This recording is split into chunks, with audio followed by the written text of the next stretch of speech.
Bienvenue, nous sommes sur la terrasse du Théâtre de 50 ans en Yvelines, scène nationale, en compagnie de son directeur Lionel Massetta. Ça va bien? Ouais, ça va pas mal. Alors, on est sur cette terrasse d'abord parce que c'est un endroit magnifique, assez peu connu. Ouais, Hein? pas encore exploité, j'espère qu'il le sera un jour. Oui, ça vaut le coup. D'où on a une vue magnifique. Et puis aussi parce qu'il y a des travaux dans la grande salle, des répétitions dans les autres salles, ça veut dire que la vie reprend au théâtre. La vie a repris le 18 mai, puisqu'on a rouvert la billetterie le plus tôt possible après le déconfinement. Parce que voilà, ça fait partie des services publics, ça fait partie des endroits où il faut qu'il y ait un lien avec les publics, avec la population. Donc c'était important de le faire. Et puis c'était aussi extrêmement important pour les artistes de pouvoir répéter, puisqu'il y avait eu 2 mois sans répétition. Donc voilà, tout en respectant les conditions sanitaires, on a réussi à rouvrir. Mais ce que vous dites, là, qu'il y a des travaux dans la grande salle, il y a des répétitions dans la petite, c'est aussi, ça fait aussi partie de toutes les choses qui existent et que les publics ne voient pas forcément. Bien sûr. C'est-à-dire que 11 mois par an, le théâtre est en fonctionnement permanent. Mais ça veut dire, c'est ça, donc quand je dis la vie reprend, c'est-à-dire qu'il y a eu quand même cette période compliquée à partir du mois de mars, le confinement.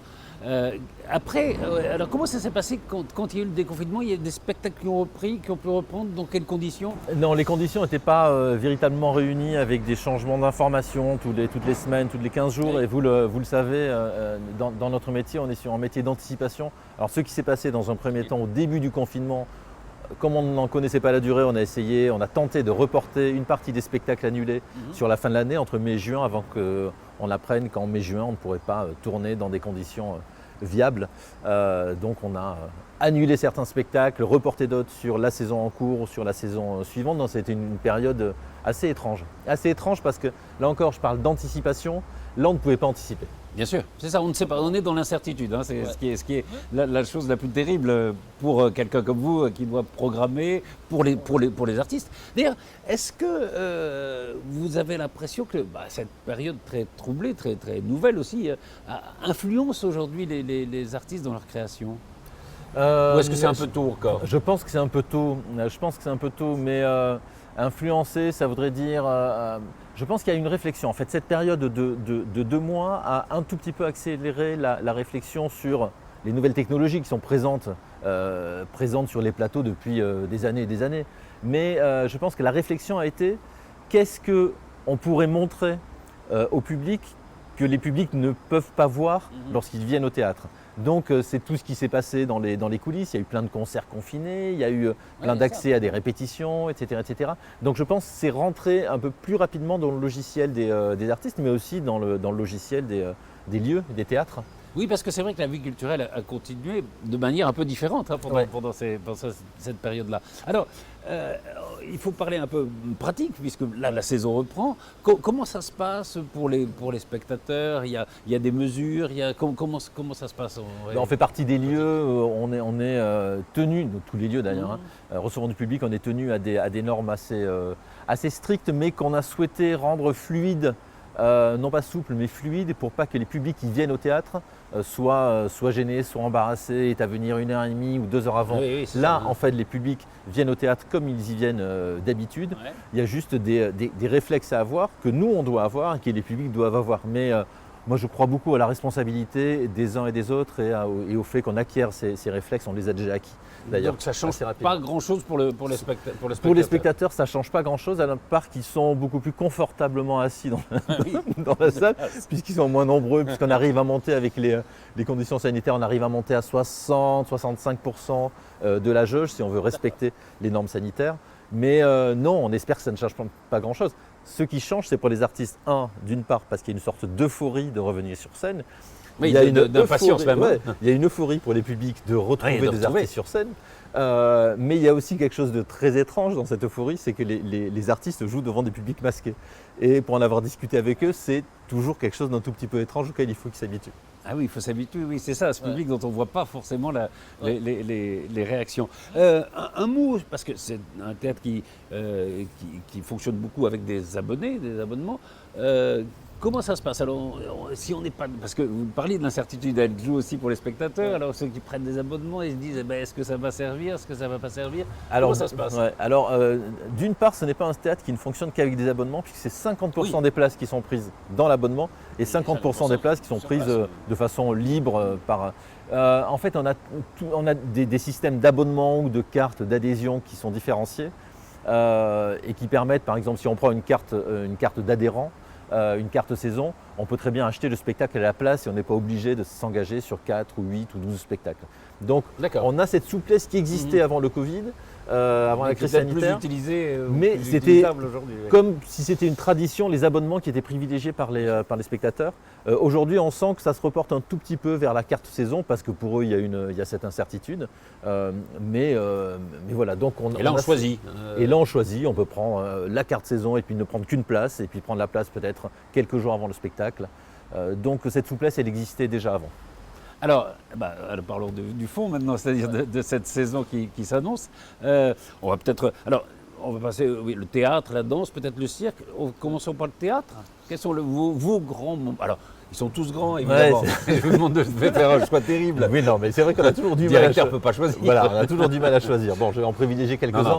Celui puisque quand vous êtes arrivé ici, on a croisé un des artistes qui est en répétition. C'est l'équipe de la Cordonnerie, qui travaille sur un théâtre cinéma, c'est-à-dire qui fait un vrai film. Et ensuite, ce film est bruité et sonorisé sur scène. C'est-à-dire, quand je dis un vrai film, c'est-à-dire qu'ils ont tourné cet été avec une équipe d'une centaine de personnes. Oui, quand même. C'est vraiment une grosse production qui ensuite est parlée et bruitée sur scène. Et c'est une adaptation d'un Roméo et Juliette en théâtre-cinéma. Qui se passe un peu en banlieue. Hein, qui se passe en banlieue entre, d'un côté, alors là, c'est pas les Montaigu et les Capulet, ça va être les visibles et les invisibles. Oui, c'est ça. C'est-à-dire, les gens visibles sont ceux qui habitent dans le centre urbain, et puis de l'autre côté du périphérique, il y a les invisibles. Et puis forcément, l'histoire d'amour, ça va être la rencontre entre un visible et une invisible. Voilà. C'est une belle adaptation. Et puis c'est en mois de répétition, ça va être cette représentation ici, un partenariat avec Londres à Vélizy-Villacoublay également, nos voisins. Et avec cette structure très originale, cinéma, théâtre. Mais oui, c'est formidable. Nous, on est très clients et c'est la troisième fois qu'on accueille l'équipe en répétition et en création ici. Après, il y a d'autres moments de théâtre. Si on se projette à la fin de la saison, il y a le Roi Lear. On reste avec Shakespeare. Lavaudan. De Georges Lavaudan, de Jo Lavaudan, avec Jacques Weber. Ça va être un gros morceau de la saison. C'est le retour depuis 2-3 ans de Jacques Weber dans le théâtre public. Pardon. Attention. Non, mais j'ai discuté avec lui. Il était d'accord à un moment, et au fond, de dire que peut-être qu'il aurait dû aller plus vite vers des grands metteurs en scène. Mais je crois qu'il le reconnaît lui-même. Et que là, c'est vrai que c'est une autre face de son talent, parce qu'il a un immense talent. Oui, il a un immense talent. Et puis c'est un talent qu'il arrive à exprimer de façon décuplée sur les scènes du théâtre public, peut-être avec des metteurs en scène plus exigeants, avec des scénographies plus exigeantes, avec des temps de travail beaucoup plus longs que dans le théâtre privé. Et tout d'un coup, pour beaucoup de public, de spectateurs, on redécouvre Weber comme un immense acteur avec une palette immense. Ça va être en fin de saison, je crois que c'est au mois de mai. Ouais. Alors passons peut-être à la danse.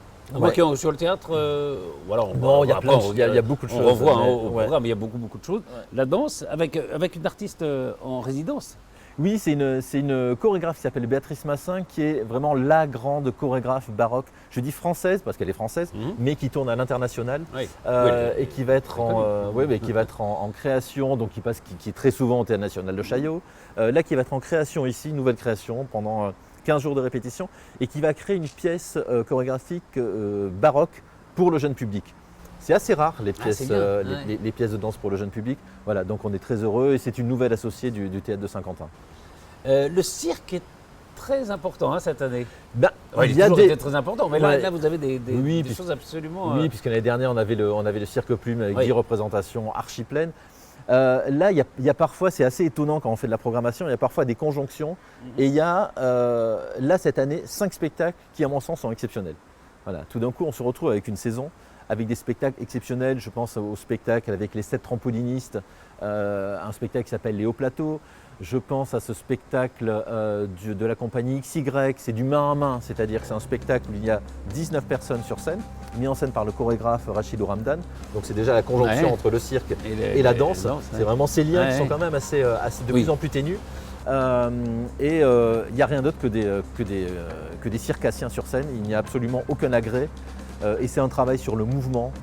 Sur le plateau, ça fait partie des choses assez extraordinaires. Il y a une proposition qui est faite par une jeune file-de-ferriste, funambule, on peut dire aussi funambule, qui s'appelle Joanne Humblé, spectacle de 50 minutes qui est tellement bien pensé, tellement bien réfléchi, tellement drôle. Il y a une saison qui est très ouverte et hyper réjouissante, saison circassienne.